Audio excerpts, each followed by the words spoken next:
I thought I'd post an update. I've replaced the rear valve cover gasket and seals, and I've installed the spark plugs, and I've just pulled the front cover off to replace the seal in it as well.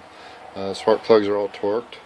You see that the coil has been cleaned up and installed. All the electricals are mocked up. Nothing's connected yet. I have to dielectric grease all the connections. You'll also see I've put this tie wrap here.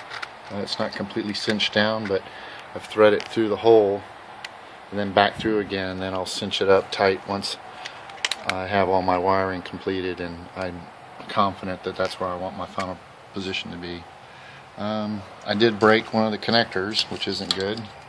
I believe this is for the knock sensor, so if anyone's got a spare connector on their harness, please let me know. I'd like to get this thing on the road ASAP. You can see I put silicone grease on the camel humps, so that's from this end of the valve cover all the way around to right back here.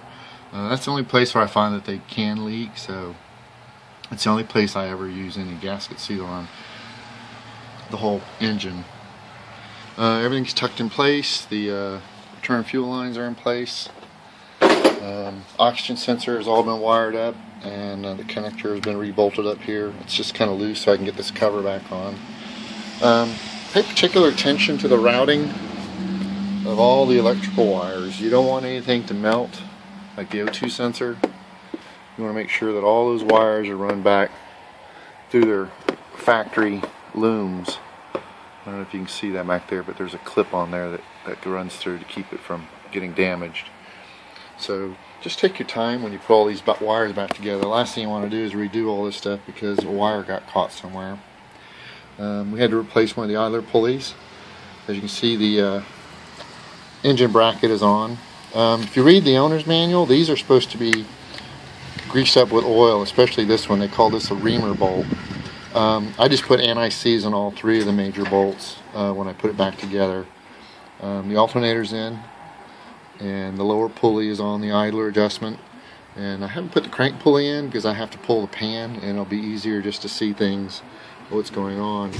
All I have left to do is to route those two power steering lines up, and then I can pretty much tie up the motor mount here, which we'll be replacing since the other one failed.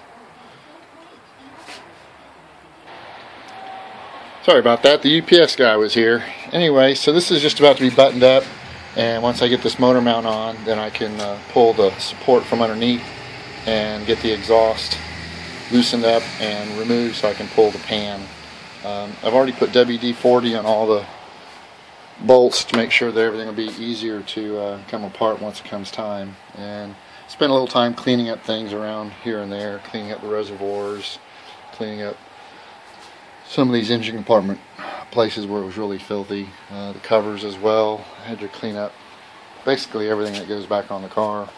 Harmonic balancer pulley, crank pulley, there's the shield. So we're down to the last few parts. So I'm not sure what I'm going to call this video, but it's basically to wrap up all the loose ends.